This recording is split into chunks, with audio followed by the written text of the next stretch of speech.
10,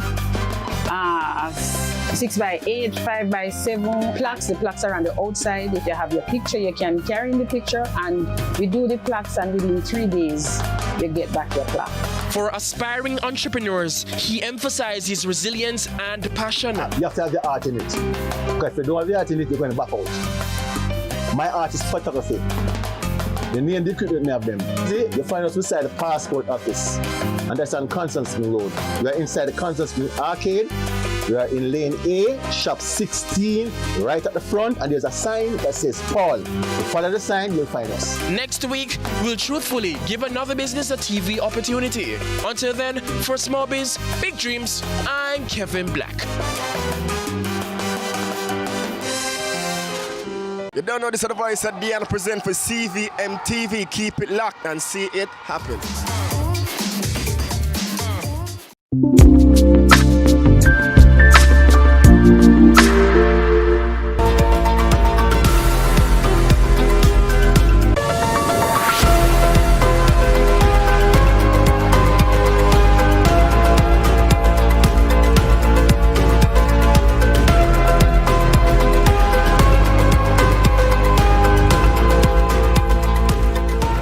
Thanks for joining us for CVM News at Noon. It's Tuesday, March 24, 2026.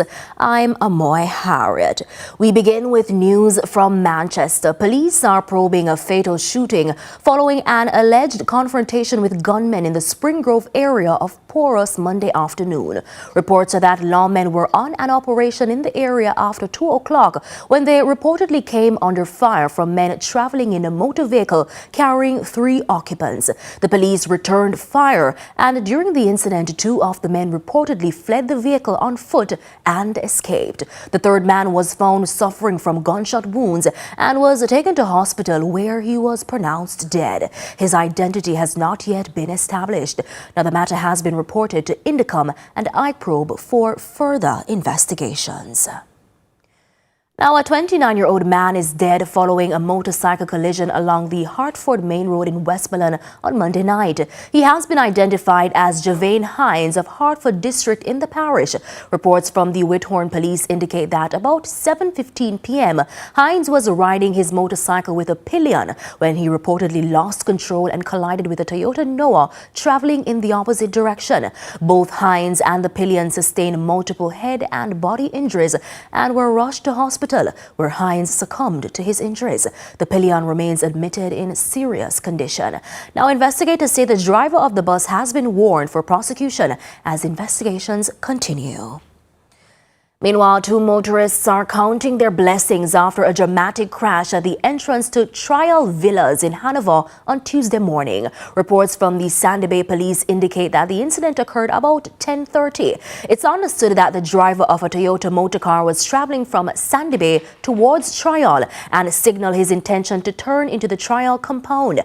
However, the driver of an SUV who was traveling in the same direction allegedly attempted to overtake at that moment, resulting in a collision with the turning vehicle. The impact caused the SUV to flip at the entrance to the property. Both drivers sustained injuries and were treated at the scene. Investigations into the incident are ongoing. To other news now, the government's proposed National Reconstruction and Resilience Authority is now at the center of debate as Jamaica prepares for a massive post-hurricane recovery. Speaking on CVM's lead story, Professor Carol Archer raised concerns about procurement and transparency. Yes, so the whole procurement process has not helped to fast track. What we do need to do is to ensure that using technology that matter can be addressed. The other concern that I have is to ensure that we are not compromising the environment. We are not making development at the expense of the future generation. Meanwhile, the proposed Reconstruction Authority could also boost economic activity if it delivers as planned. University of Technology Jamaica Principal Dr. Kevin Brown says the initiative has the potential to create jobs through increased construction. If NARA really operates as it has been presented, then we should see a construction boom across Jamaica, right? And that's going to create jobs. So even in the short term, you should see a spike in employment by the measure of the amount of construction activities that will be resulting from NARA. Unite for Good was the theme of the Rotary District 720 conference, where the mayor of Kingston, Andrew Swaby, welcomed Rotarians from 10 Northern Caribbean countries to the Jamaican capital. The mayor shares that it was an honor for Kingston to host the international guests across the district. Now, while lauding the Rotary's response to the devastation from Hurricane Melissa, he declared that Rotary's commitment to uniting people around such causes is, quote, a powerful example of how collective efforts can create lasting change. Now, Jamaica is on track to hit its target of 50% renewable energy by 2030. That's according to Energy Minister Darrell Vaz, despite growing criticism from players in the sector who are questioning whether the country can truly deliver. The minister made the declaration Thursday at a stakeholder engagement focused on utility resilience, innovation, and readiness for extreme events, where much of the discussion was focused on building a stronger power grid for the island. Over 70% of Jamaica Public Service Company JPS customers, that's over 500,000 households, suffered a total blackout after Hurricane Melissa. Up to early 2026, there were still some communities without electricity. Now, some experts say the Category 5 system exposed fragilities in Jamaica's energy grid and in some cases raised questions about government oversight in the middle of a crisis. Now, months on, Energy Minister Darrell Vaz is again defending decisions taken in the immediate aftermath of the storm to restore communication and electricity, decisions that came under heavy scrutiny. If I had to order some more Starlink, God forbid another hurricane come, I would do the same thing over and twice on Sunday. That aside, Minister Vaz says since Hurricane Melissa, the grid now has additional capacity. The generation procurement entity awarded 100 megawatt of solar capacity in November 24 and is preparing to issue in the third quarter of this year the next tranche of renewable energy procurement comprising of 220 megawatts of renewable generation and 110 megawatts of battery energy storage.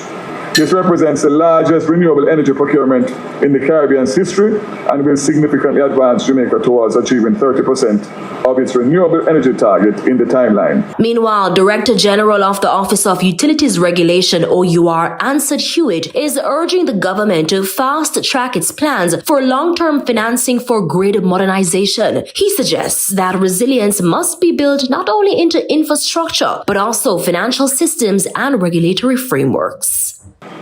The cost of underground system runs about 10 times that of the cost of overhead lines. So while full-scale undergrounding is not possible, selective undergrounding of commercial zones, hospital corridors, water treatment supply routes, and tourism infrastructure is entirely feasible if we finance it through long-term investments rather than short-term rate increases. And Minister of Water, Environment and Climate Change, Matthew Samuda, says the current climate crisis affecting the region must be taken into consideration when discussing building energy resilience. We are ensuring that we harden our infrastructure and make ourselves better able to deal with the climate crisis. So that involves increasing of water production capacity, that it involves increasing of storage, that involves a significant investment in our distribution network to lower NRW. Time now for a break, but stay with us for a live interview when we come back.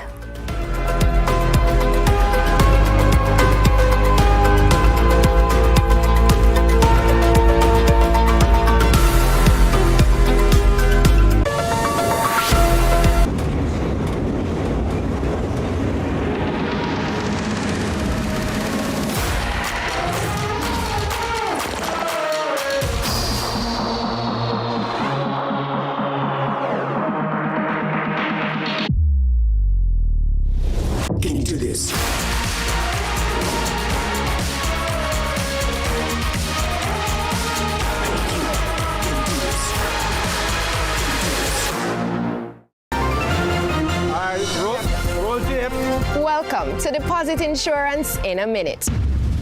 JDIC provides deposit insurance to each depositor based on their ownership category, up to 1.2 million at each bank and building society. So what that mean now?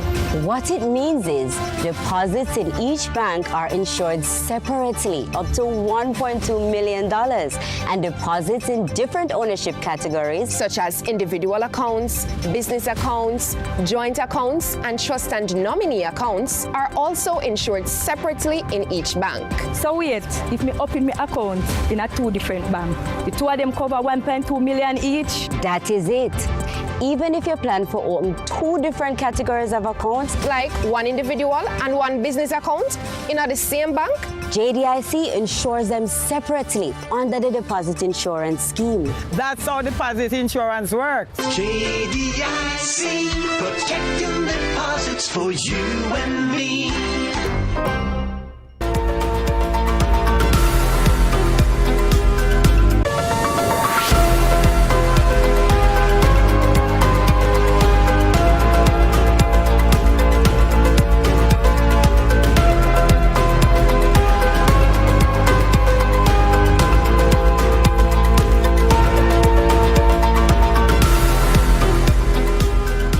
Welcome back to CVM News at Noon. Now, a new venue has been announced for the one-night staging of Reggae Sumfest from the resident venue Catherine Hall in St. James to Plantation Cove in St. Anne. Now, since the venue has been announced, it has sparked questions around the choice of venue, traffic, and the economic impact this is likely to bring to the parish.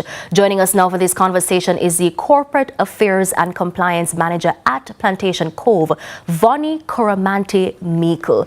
Good afternoon, Mrs. Meikle. We are trying to get in touch with Mrs. Meikle at this time, who it appears we are having some technical challenges there with Mrs. Meikle, who is attempting to join us via Zoom.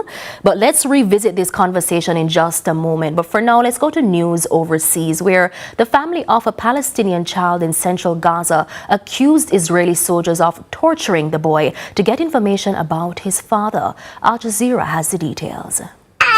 Jawad is a 2-year-old from Gaza.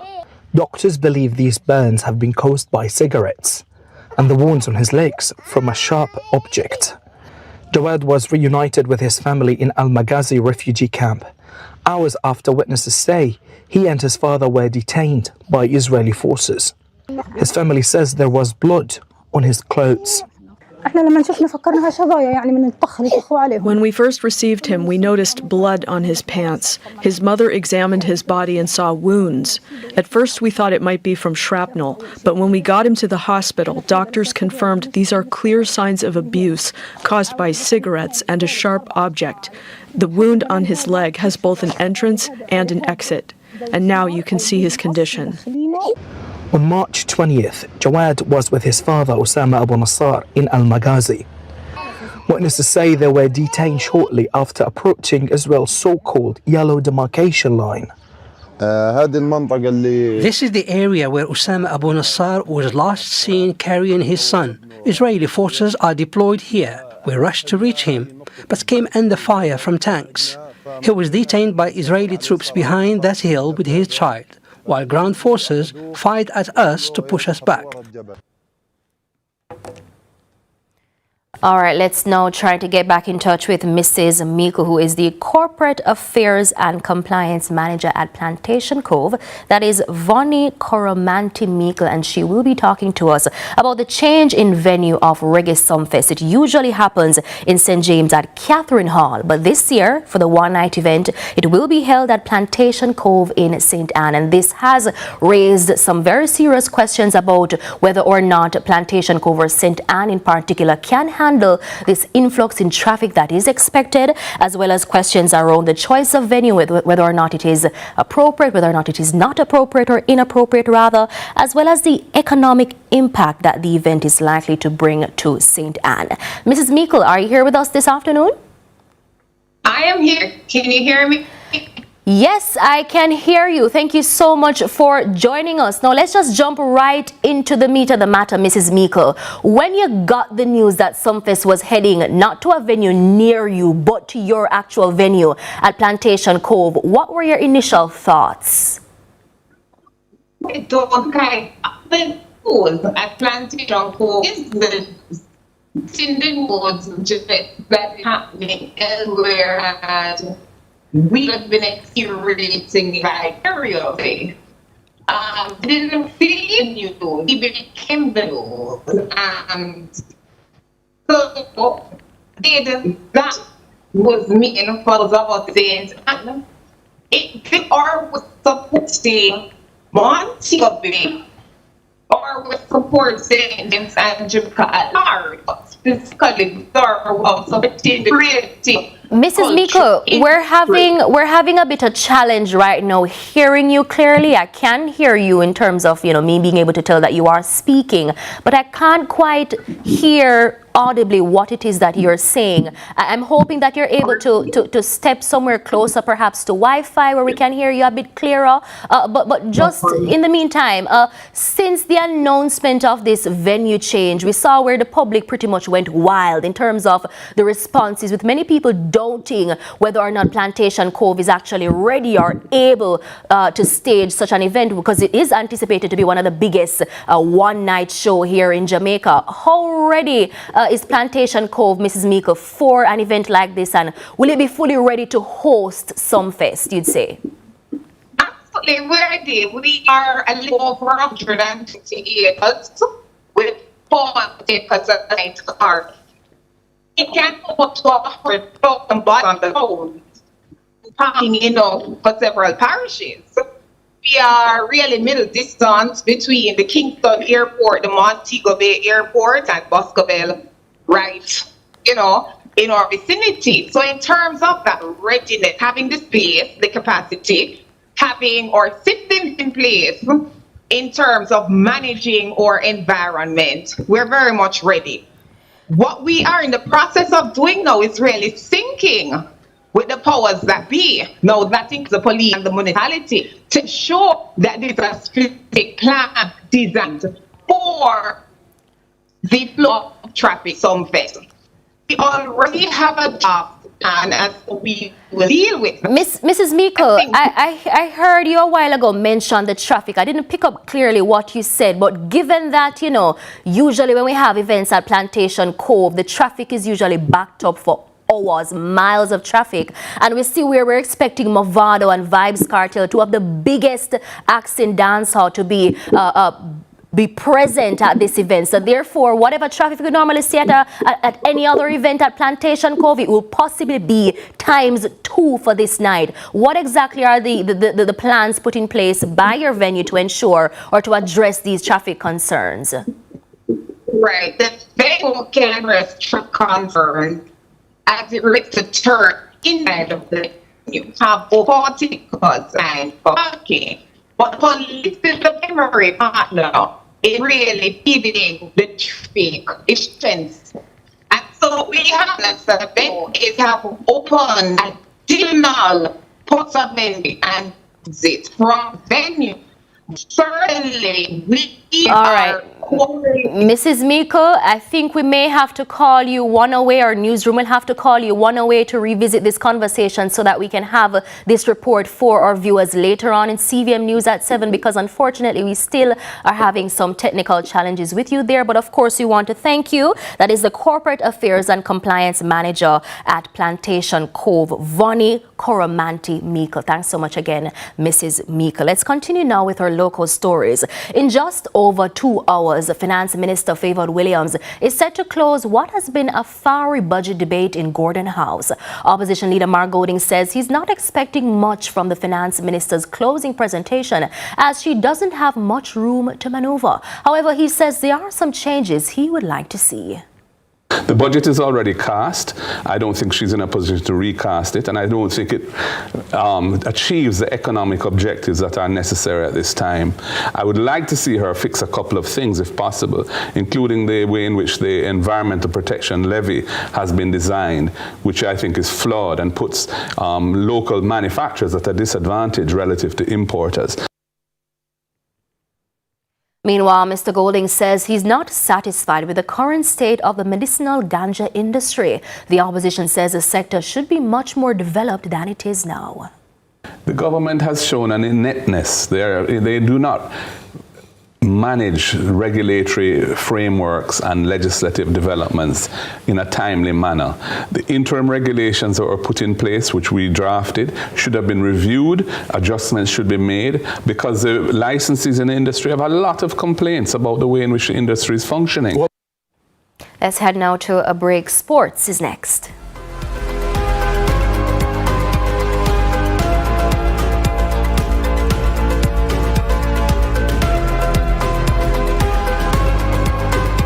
A solution for all your cleaning needs. Vitex laundry gel, one cap it goes a long way. Up to 100 wash and you close them right same way. It deep clean so no dirt, no odor can stay. Vitex a vital solution for all your cleaning needs. Vitex disinfect and kill germs, no delay.